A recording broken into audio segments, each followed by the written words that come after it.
إنما يخشى الله من عباده العلماء. الحمد لله رب العالمين والصلاة والسلام على أشرف الأنبياء والمرسلين محمد وعلى آله وصحبه أجمعين ومن تبعه بإحسان إلى يوم الدين أما بعد. Nous sommes donc dans la deuxième assise de l'explication del Mu'taqad as-Sahih, de la croyance authentique de l'imam Ibn Barjas rahimahullah ta'ala. Et avant de commencer, par rapport au lien qu'on a envoyé pour les questions se posent pendant le cours, pas après. Les questions se posent pendant le cours. Comme ça, à la fin du cours, on les regarde directement et on répond à quelques-unes, Inch'Allah ta'ala. Et la deuxième chose, c'est que, Inch'Allah, pour ceux qui veulent, on fera un test de connaissance à la moitié du livre et à la fin du livre. Inch'Allah, on fera un test de connaissance à la moitié du livre et à la fin du livre. Donc, je vous conseille fortement de prendre des notes. Et même dans le cas où il n'y aurait pas de test de connaissance, c'est important de prendre des notes par rapport aux choses qu'on ne sait pas. C'est important de noter la science. Comme le prophète sallallahu alayhi wa sallam disait, qayyidul ilm bil kitaba. Et enregistrer la science ou faites prisonnière la science par l'écriture. Donc, c'est important de noter les choses qui sont justement importantes, qu'on se doit de savoir pour ne pas les oublier. C'est important de noter les choses qui sont importantes afin de ne pas les oublier. طيب. يقول الإمام رحمه الله تعالى المعتقد الصحيح في توحيد الربوبية. L'imam Abdussalam ibn Barjas rahimahullah dit la croyance authentique dans le tawhid de la seigneurie.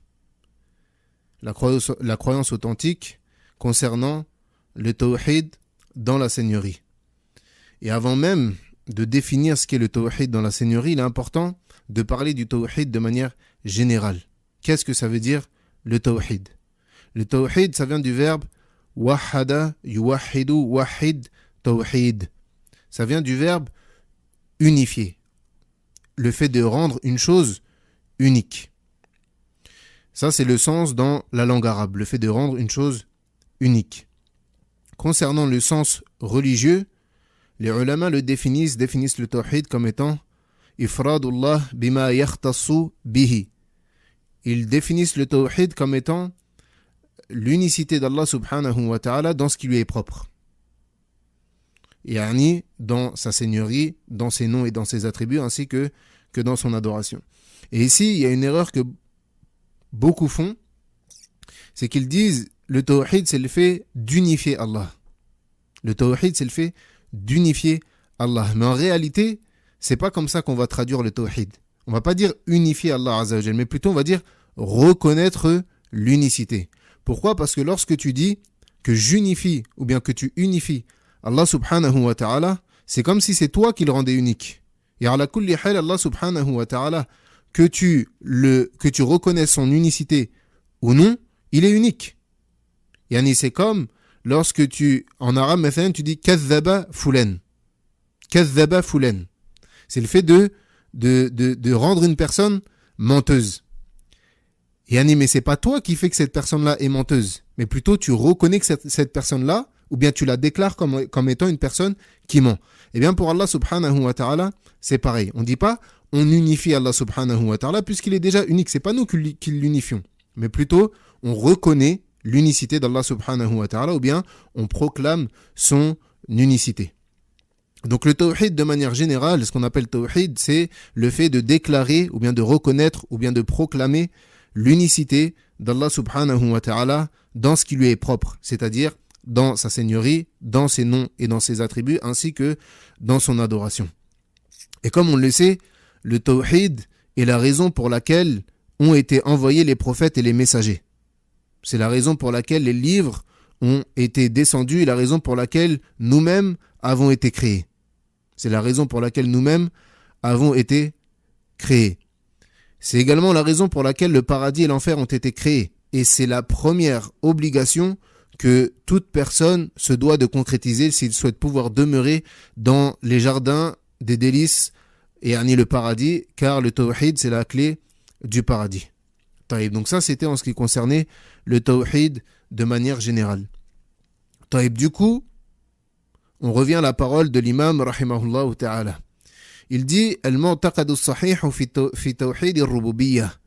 يعتقد أهل السنة والجماعة أن الله تعالى وحده متفرد بالخلق والملك والتدبير. قال تعالى: إن ربكم الله الذي خلق السماوات والأرض في 6 أيام ثم استوى على العرش يغشي الليل النهار يطلبه حثيثا والشمس والقمر والنجوم مسخرات بأمره ألا له الخلق والأمر تبارك الله رب العالمين. وقال تعالى: لله ملك السماوات والأرض يخلق ما يشاء يهب لمن يشاء إناثا ويهب لمن يشاء الذكور. L'auteur il dit rahimahullah ta'ala: les gens de la sunna et du groupe ont pour croyance qu'Allah subhanahu wa ta'ala est unique dans la création, dans la possession et dans la gérance. Donc on a ici la définition du tawhid dans la seigneurie. Et si on regarde bien, l'auteur rahimahullah ta'ala, il dit bien: les gens de la sunna et du groupe ont pour croyance. Donc tout ce qui va suivre, l'auteur, tout ce qu'il cite dans ce livre, il cite pas n'importe quelle croyance. Il cite la croyance des gens de la sunna. Il cite la croyance des gens qui ont suivi le prophète sallallahu alayhi wa sallam, ainsi que les compagnons, ainsi que les tabi'in et ceux qui les ont suivis avec excellence. Donc il mentionne ici que la croyance mentionnée ici, tout ce qui va être mentionné dans ce livre, c'est la croyance des gens de la sunna et du groupe. C'est pas la croyance mathalan des koufars ou la croyance de certains groupes égarés dans l'islam. Là, mais plutôt c'est la croyance des gens de la sunna. C'est la croyance sur laquelle était le prophète alayhi salatu wassalam, c'est la croyance sur laquelle étaient les compagnons radiyallahu anhum et la croyance sur laquelle étaient les tabi'in rahimahumullahu ta'ala. Donc il dit: les gens de la sunna et du groupe ont pour croyance qu'Allah subhanahu wa ta'ala est unique dans la création, dans la possession et dans la gérance. Donc ça c'est la définition du tawhid ar-rububiyyah, du tawhid de l'unicité d'Allah subhanahu wa ta'ala dans la seigneurie. C'est le fait de croire qu'Allah subhanahu wa ta'ala est unique dans la création, la possession et la gérance. Il n'y a pas de créateur si ce n'est Allah subhanahu wa ta'ala. Il n'y a pas de possesseur. Lorsqu'on parle de possession, on parle de la possession de l'univers. Qui possède cet univers-là? C'est Allah subhanahu wa ta'ala. Et dans la gérance, dans la gérance de cet univers. C'est Allah subhanahu wa ta'ala qui régit, qui gère l'univers comme bon lui semble, azza wa jal.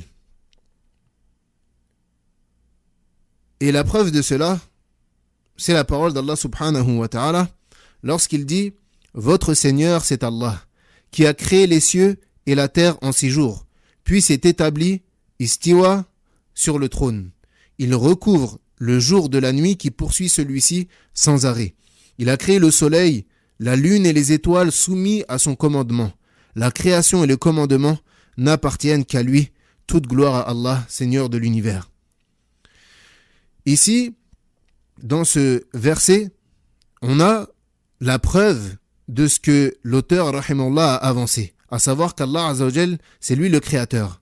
Pourquoi? Car il commence ici ce verset en disant: votre Seigneur c'est Allah qui a créé les cieux et la terre en 6 jours. Donc on a ici la création. Qui a créé les cieux et la terre en 6 jours? Allah subhanahu wa ta'ala. Ensuite il dit: il recouvre le jour de la nuit qui poursuit celui-ci sans arrêt. Et Allah subhanahu wa ta'ala, il fait que le soleil il fait que le jour et la nuit s'alternent. Il recouvre le jour de la nuit. Le jour vient recouvrir la nuit qui poursuit celui-ci sans arrêt. C'est en constance alternance. La nuit, le jour, la nuit, le jour. Donc ça rentre dans quoi? Ça rentre dans la gérance. Allah azza wa jal, il gère l'univers comme bon lui semble. Et il fait que le jour et la nuit s'alternent. Ensuite, il dit, il a créé le soleil, la lune et les étoiles. Donc, on a ici encore une fois la création, soumis à son commandement. Donc, on a ici la possession. Soumis à son commandement, et on a quoi ici? La possession. Le fait qu'Allah subhanahu wa ta'ala, c'est lui qui possède l'univers. Ensuite, il dit, subhanahu wa ta'ala, la création et le commandement n'appartiennent qu'à lui. Donc là, de manière très explicite, on a la création et la possession, ou bien plutôt la gérance. Le commandement, la création et le commandement n'appartiennent qu'à lui. Toute gloire à Allah, Seigneur de l'univers. Ensuite, l'auteur, rahimahullah ta'ala, il a cité un autre verset. Il dit Allah subhanahu wa ta'ala, à Allah appartient la royauté des cieux et de la terre. Il crée ce qu'il veut. Il fait don de filles à qui il veut et don de garçons à qui il veut. Donc ici, on a également les trois choses réunies dans ce verset. À savoir la possession, car il dit à Allah appartient la royauté des cieux et de la terre. À Allah appartient la royauté des cieux et de la terre. Donc on a ici la possession. Ensuite, il dit il crée ce qu'il veut. Donc là, de manière très explicite, encore une fois, la création. Ensuite, il dit, subhanahu wa ta'ala, il fait don de filles à qui il veut et don de garçons à qui il veut. Et ça rentre dans quoi? Dans la gérance. Allah Azza wa Jal, c'est lui qui répartit les filles et les garçons. Il donne des filles à qui il veut et il donne des garçons à qui il veut. Et dans la suite du verset, il dit وَيَجْعَلُ مَن يَشَاءُ عَقِيمًا. Et il rend qui il veut stérile. Donc Allah Azza wa Jal, c'est lui qui décide. Il rend un tel, il fait don de garçons à telle personne, il fait don de filles à telle personne, il fait don à telle personne de filles et de garçons, et il fait que telle personne est stérile. C'est lui qui régit l'univers subhanahu wa ta'ala. طيب. Ensuite, l'auteur, il dit وَهَذَا التَّوْحِيدُ هُوَ الْمُسَمَّى بِتَوْحِيدِ الرُّبُوبِيَّةِ. Il dit, et ce tawhid, cette catégorie-là, c'est ce qu'on appelle tawhid al-rububiyya, yani le tawhid dans la seigneurie. Il dit ensuite, rahimahullah, وَهُوَ مُسْتَقِرٌ فِي نُفُوسِ الْبَشَرِ لَا يُنَازِعُ فِيهِ أَحَدٌ مِنَ النَّاسِ مُسْلِمًا كَانَ أَوْ كَافِرًا كما قال تعالى عن الكفار ولئن سألتهم من خلق السماوات والأرض وسخر الشمس والقمر ليقولن الله. Il dit, donc cette catégorie de tawhid, c'est ce qu'on appelle le tawhid ar-rububiyya, le tawhid dans la seigneurie. Et il dit, et ce tawhid, cette chose, est ancrée dans les âmes, est ancrée dans l'âme de tout homme. Vous vous souvenez, comme on a parlé dans comment prouver l'existence d'Allah subhanahu wa ta'ala, on a dit que toute âme croit en un créateur. Celui qui ne croit pas en un créateur, il n'y croit pas par orgueil, mais en réalité, dans le fond de son cœur, il y croit. Taïb, c'est quoi la preuve? C'est la parole d'Allah subhanahu wa ta'ala lui-même dans le Coran. وَلَئِنْ سَأَلْتَهُمْ مَنْ خَلَقَ السَّمَاوَاتِ وَالْأَرْضِ لَيَقُولُنَ اللَّهُ قُلِ الْحَمْدُ لِلَّهِ بَلْ أَكْثَرُهُمْ لَا يَعْلَمُونَ. Donc il dit, et personne ne polémique dans cette chose, qu'il soit musulman ou mécréant. Yani, tawhid al-rububiyya, le fait qu'Allah subhanahu wa ta'ala, c'est lui le créateur, c'est lui le possesseur, c'est lui le gérant, personne ne renie cette chose-là. Musulman comme mécréant. Taïb, certaines personnes, ils vont dire, taïb, mais il y a des mécréants qui disent qu'ils ne croient pas, etc. Taïb, comme on l'a dit au premier cours, naam, ils disent ça avec leur langue, mais dans le fond de leur cœur, ce n'est pas ce qu'ils croient. Soit c'est une personne qui n'a pas de raison, soit c'est une personne qui est orgueilleuse et qui ne veut pas reconnaître. Et Allah Azza wa Jal lui-même, il dit dans le Coran, si tu leur demandes qui a créé les cieux et la terre, ils diront certes Allah. Dit toutes les louanges reviennent de droit à Allah, mais la plupart d'entre eux ne savent pas. Donc cette catégorie de tawhid, yani tawhid al-rububiyya, elle n'a pas été reniée ni par les mécréants, ni par les polythéistes, ni par les musulmans. Tous avaient et ont pour croyance qu'il y a un Seigneur, une divinité qui régit et commande l'univers. Personne ne nie cela, sauf un orgueilleux ou une personne dénuée totalement de raison. Comme Pharaon par exemple. Pharaon, il a toujours renié l'existence d'Allah subhanahu wa ta'ala. Plutôt il disait Ana rabbukumul a'la. Il dit je suis votre Seigneur le Très-Haut. Il disait je suis votre Seigneur le Très-Haut. Taïb, est-ce que vous pensez réellement que Pharaon, il pensait réellement que c'était lui le Seigneur? Est-ce que vous pensez qu'il lui avait pour croyance que c'était lui qui donnait la vie, que c'était lui qui donnait la mort, que c'était lui qui faisait descendre la pluie, que c'était lui qui faisait tomber malade un tel, que c'était lui qui guérissait un tel, qui donnait des enfants à telle personne et qui privait telle personne? Là, il savait très bien que c'était pas lui. Mais par orgueil, il ne voulait pas reconnaître qu'il y avait quelqu'un au-dessus de lui. Donc il disait « Ana rabbukumul a'la » je suis votre Seigneur, le Très-Haut. Mais lorsque la mort est venue à lui, lorsque la mort est venue à Fir'aun, qu'est-ce qu'il a fait? Il a reconnu la suprématie d'Allah subhanahu wa ta'ala. Il a reconnu la suprématie d'Allah subhanahu wa ta'ala lorsque il allait mourir. Mais cela ne l'a pas sauvé du châtiment qui lui a été réservé. Donc dans le verset qu'on a cité, si tu leur demandes qui a créé les cieux et la terre, ils diront certes c'est Allah. Dis toutes les louanges reviennent de droit à Allah, mais la plupart d'entre eux ne savent pas. Donc Allah Azza wa Jal, dans ce verset, il atteste lui-même que les mécréants reconnaissaient qu'il est le créateur, le pourvoyeur et le possesseur. Et il y a une autre preuve de cela. Il y a une autre preuve que à l'époque même du prophète sallallahu alayhi wa sallam, ils avaient pour croyance qu'Allah c'était lui le créateur, le possesseur et le gérant. C'est que Allah Azza wa Jal, il n'a pas envoyé les prophètes afin d'appeler les gens à reconnaître Allah subhanahu wa ta'ala comme Seigneur.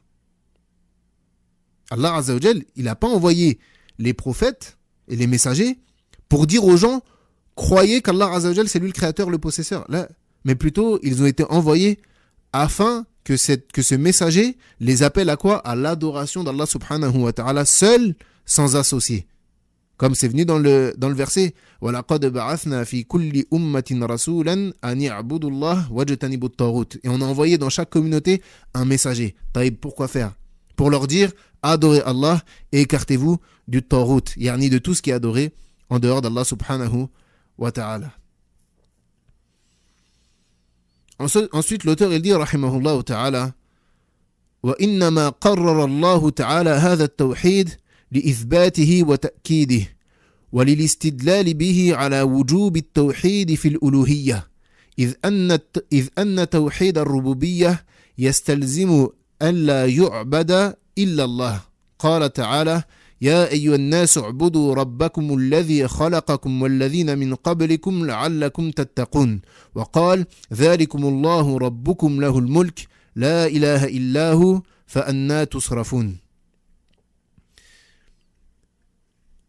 Ici, il y a une question à se poser. On vient de dire que le tawhid al-rububiyya, il était ancré dans les âmes. Taïb.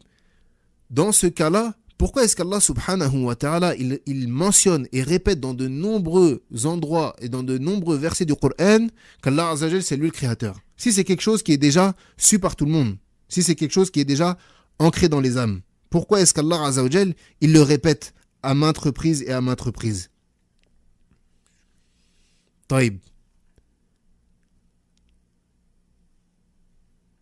Il faisait ça, yani Allah Azza wa Jal, il l'a répété à maintes et maintes reprises dans le Coran, premièrement, afin de l'affirmer, également de le confirmer, et surtout, et ça c'est très important, de démontrer par le biais du tawhid dans la seigneurie le caractère obligatoire du tawhid dans l'adoration.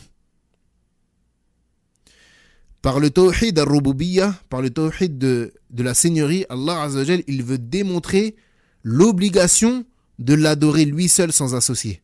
Pourquoi? Parce que c'est ce que ça implique. Le tawhid dans la seigneurie, al-rububiyya, il implique qu'Allah subhanahu wa ta'ala soit le seul à mériter l'adoration. Et il a cité le verset « Ô vous les hommes, adorez votre Seigneur qui vous a créé vous et ceux qui vous ont précédés, ainsi atteindriez-vous la piété. » Donc on voit qu'ici, on voit qu'Allah subhanahu wa ta'ala, il mentionne la raison pour laquelle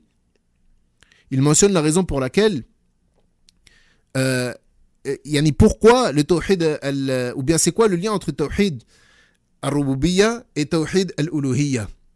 Donc il dit c'est pour le confirmer, pour l'affirmer, mais surtout pour montrer le caractère obligatoire du tawhid dans l'adoration. Pourquoi? Parce que si tu comprends, si tu arrives à comprendre, et ça c'est très important, si tu arrives à comprendre que Allah subhanahu wa ta'ala, c'est lui qui t'a créé, c'est lui qui t'a donné la vie, c'est lui qui t'a donné l'ouïe, C'est lui qui t'a donné la vue. C'est lui qui t'a donné la santé. C'est lui qui te guérit quand tu es malade. C'est lui qui exauce tes invocations. C'est lui qui peut t'accorder un enfant. C'est lui qui peut repousser de toi un mal. C'est lui qui peut te faire profiter d'un bien.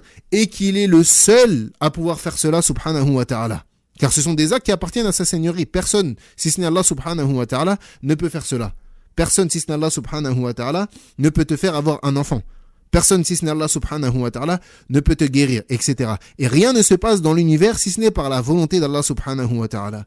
Et si l'homme, il a connaissance de cela et qu'il comprend cela, alors pourquoi est-ce qu'il va aller invoquer autre qu'Allah azza wa jal? Si l'homme, il comprend cette chose-là, il comprend qu'Allah azza wa jal, c'est lui qui régit l'univers. Et c'est lui qui y croit vraiment. Et il croit vraiment, il a vraiment pour croyance dans son cœur, une croyance sans l'ombre d'un doute que c'est Allah subhanahu wa ta'ala qui régit l'univers et que rien ne peut se passer dans les cieux, ni sur la terre, ni dans l'univers, si ce n'est par la volonté d'Allah subhanahu wa ta'ala. Pourquoi est-ce qu'il va aller invoquer autre que lui? Pourquoi est-ce qu'il va aller demander à un mort, à une tombe, ou au soleil, ou à un arbre, ou à une pierre, d'aller le guérir, ou de lui donner telle chose, ou bien de repousser de lui tel mal, ou bien de lui faire obtenir ce bien-là, etc. Car ceux à qui il demande, ils ne peuvent leur être d'aucune utilité. Ceux à qui il demande, ils ne peuvent leur être d'aucune utilité. Comme Allah subhanahu wa ta'ala, il dit dans le Coran, الذي له ملك السماوات والأرض ولم يتخذ ولدا ولم يكن له شريك في الملك وخلق كل شيء فقدره تقديرا واتخذوا من دونه آلهة لا يخلقون شيئا وهم يخلقون ولا يملكون لأنفسهم ضرا ولا نفعا ولا يملكون موتا ولا حياة ولا نشورا. Il dit subhanahu wa ta'ala, celui à qui appartient la royauté des cieux et de la terre, qui ne s'est jamais attribué d'enfant, qui n'a point d'associé dans la royauté et qui a créé toutes choses comme il convient et ainsi qu'il a décrété. Mais ils ont adopté en dehors de lui des divinités qui ne créent rien. Et elles sont elles-mêmes créées. Elles ne peuvent pour elles-mêmes ni mal ni bien et qui ne peuvent donner ni la mort, ni la vie, ni ressusciter. Donc si ces créatures ou bien ces choses qu'ils adorent en dehors d'Allah subhanahu wa ta'ala, ils n'ont pas créé, ils n'ont rien créé, mais plutôt ils sont créés. Et ils ne peuvent même pas pour elles-mêmes repousser un mal ou bien obtenir un bien. Donc comment est-ce qu'ils pourraient le repousser de quelqu'un d'autre? C'est comme dans l'histoire du prophète Ibrahim alayhi salam, lorsqu'il a cassé les idoles de son peuple et que son peuple l'a convoqué et qu'ils lui ont dit, est-ce que c'est toi qui as fait cela? Il a dit non, mais plutôt c'est la plus grande d'entre elles.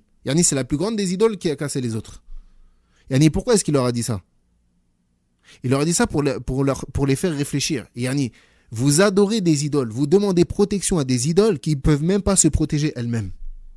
Vous demandez protection auprès d'idoles qui ne peuvent même pas se protéger elles-mêmes. Et si tu regardes les statues que les gens adorent, cette statue, tu la pousses, elle tombe par terre, elle se brise. Comment tu peux chercher protection auprès d'une chose qui ne peut même pas se protéger elle-même? Taïb. Une autre question qui vient ici, c'est si les polythéistes, à l'époque du prophète alayhi salatu wassalam, ils croyaient déjà au tawhid dans la seigneurie. Pourquoi est-ce qu'ils adoraient autre qu'Allah? Et d'ailleurs même aujourd'hui, si certaines personnes, et même malheureusement parmi les musulmans, ils vont te dire, non, c'est Allah qui crée, c'est Allah qui gère, etc. Mais ils adorent autre qu'Allah subhanahu wa ta'ala. Pourquoi est-ce qu'ils font cela? Qu'est-ce qu'ils cherchent par cela? Donc les polythéistes, ils avaient pour croyance, et en réalité, comme on l'a dit, ce problème, cette ambiguïté, elle est encore présente à notre époque, elle est très répandue. Et ils avaient pour croyance que ceux qu'ils adorent en dehors d'Allah subhanahu wa ta'ala, ils sont des intermédiaires qui leur permettent de se rapprocher d'Allah subhanahu wa ta'ala ou bien d'intercéder pour eux. Ils cherchaient donc par ces intermédiaires le pardon d'Allah azza wa jal ou bien le fait de se rapprocher d'Allah subhanahu wa ta'ala. Donc ils pensaient qu'en adorant des pieux ou bien des saints, ou bien des tombes, ou bien des statues, ou bien des pierres, le soleil, la lune, etc., ils pensent que ces choses-là, ou bien ils pensaient que ces choses-là allaient intercéder en leur faveur auprès d'Allah subhanahu wa ta'ala. Et bien sûr, ça c'est du shirk. Celui qui prend un intermédiaire entre lui et Allah subhanahu wa ta'ala en l'invoquant, ceci est du shirk. Allah subhanahu wa ta'ala, il dit c'est à Allah qu'appartient la religion pure. Tandis que ceux qui ont reconnu comme divinité protectrice autre que lui disent nous ne les adorons que pour qu'ils nous rapprochent davantage d'Allah. Et en vérité, Allah les jugera sur ce en quoi ils divergent. Et il dit subhanahu wa ta'ala pour terminer, Allah ne guide pas celui qui est menteur et mécréant. Allah ne guide pas celui qui est menteur, mécréant. Donc Allah subhanahu wa ta'ala, il qualifie la personne qui cherche des intermédiaires pour se rapprocher d'Allah subhanahu wa ta'ala, il les qualifie à la fin du verset de kuffar. Il dit que c'est du kufr. Wal'iyadhu billah. Et en réalité, pourquoi est-ce qu'une personne elle cherche à se rapprocher d'Allah azza wa jal par l'intermédiaire d'une autre personne? Yani Allah azza wa jal il dit dans le Coran wa qala rabbukum ud'uni astajib lakum. Et votre Seigneur dit invoquez-moi, je vous exauce. Et votre Seigneur dit invoquez-moi, je vous exauce. Et également il dit وَإِذَا سَأَلَكَ عِبَادِي عَنِّي فَإِنِّي قَرِيبٌ أُجِيبُ دَعْوَةَ الدَّاعِ إِذَا دَعَانِ. Il dit, et si mes serviteurs te questionnent à propos de moi, alors je suis proche. Alors je suis proche. Je réponds à l'invocation de celui qui m'invoque s'il m'invoque. Donc pourquoi chercher? Allah Azza wa Jalla te dit, invoque-moi, je t'exauce. Pourquoi est-ce que tu vas aller chercher à invoquer une autre personne pour atteindre Allah subhanahu wa ta'ala, alors que cette personne, ici on parle d'une tombe ou bien d'un mort, il ne peut même pas t'entendre, aslan. Lui-même il est dans sa tombe, il se peut qu'il soit châtié, il se peut qu'il soit châtié, qu'il soit dans une posture mauvaise, et tu lui demandes qu'il fasse en sorte que tu te rapproches d'Allah Azza wa Jalla, alors que lui-même n'arrive même pas à se rapprocher d'Allah subhanahu wa ta'ala. Donc ça c'est très grave, et malheureusement c'est une chose qui est énormément présente à notre époque. Le fait de chercher des intermédiaires, d'invoquer autre qu'Allah subhanahu wa ta'ala pour se rapprocher de lui. Mais Allah azza wa jalla n'a pas besoin d'intermédiaire. Allah il nous exauce, il nous le dit lui-même dans le Coran. Invoquez-moi, et votre Seigneur a dit invoquez-moi, je vous exaucerai. Donc il ne convient pas de prendre des intermédiaires et des intercesseurs.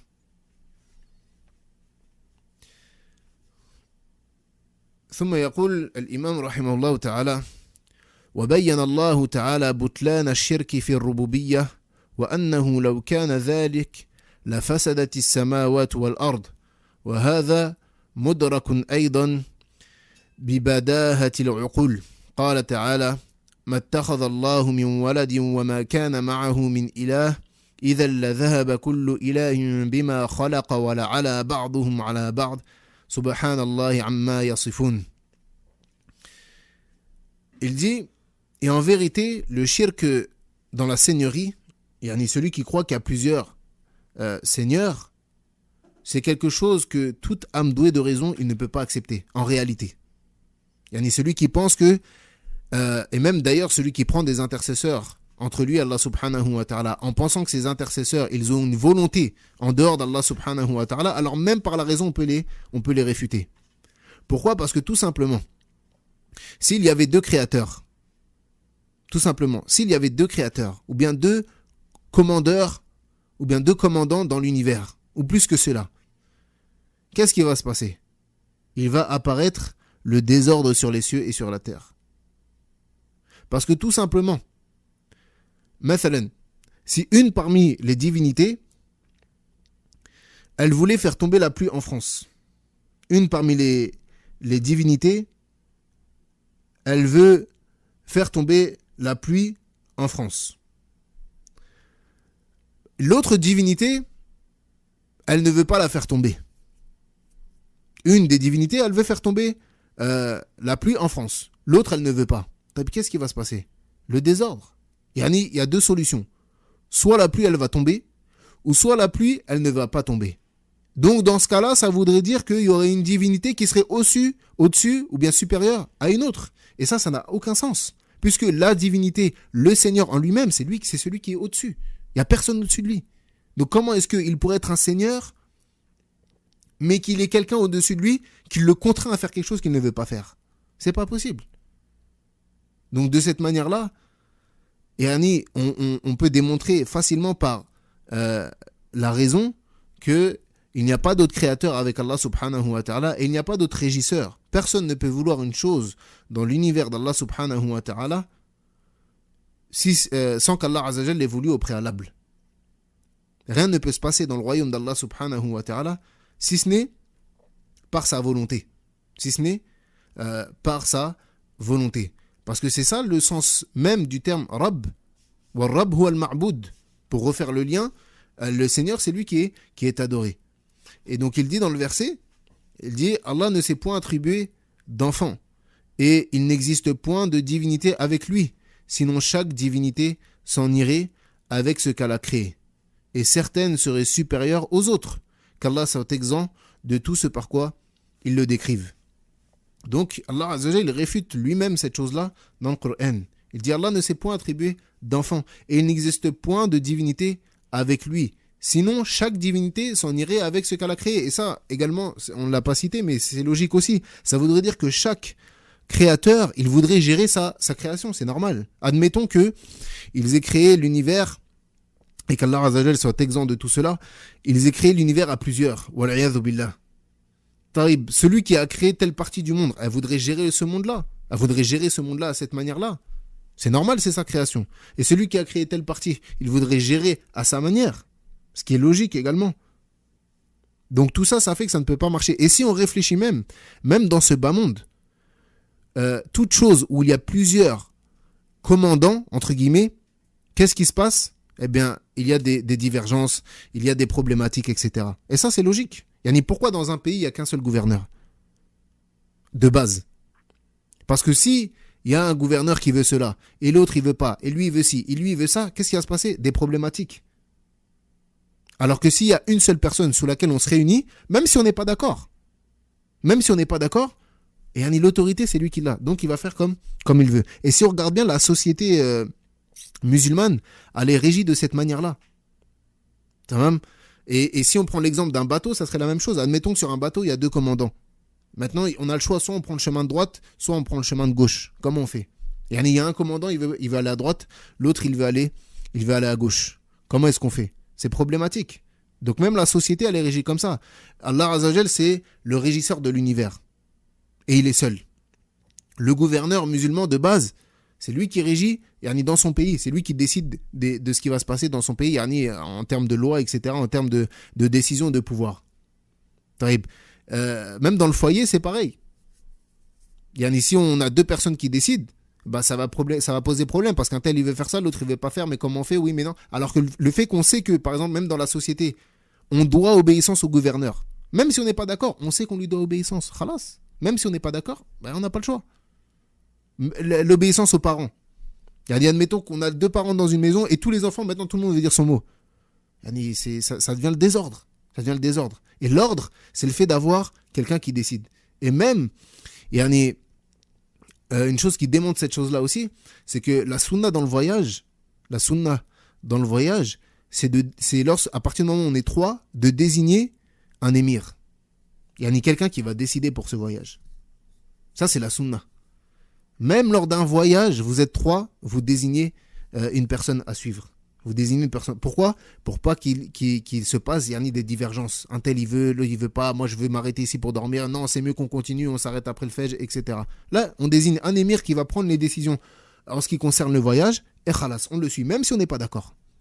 Et c'est comme ça que la société, elle peut fonctionner. Et si on regarde bien, c'est comme ça que ça doit se passer. On a un régisseur, Allah subhanahu wa ta'ala. On lui obéit. Dans le pays, il y a un gouverneur. Si on veut qu'il n'y ait pas de, entre guillemets, des problématiques dans le pays, ça devient un peu le désordre partout, on lui obéit et on reste derrière lui. Tant que, bien sûr, il dépasse pas, il nous appelle pas à du shirk ou il nous ordonne pas une chose qu'Allah Azza wa Jal nous a interdit, etc. Et toute la société est régie comme ça. Et si on regarde bien toutes les sociétés où justement c'est pas comme ça, il y a des mashakil qui arrivent.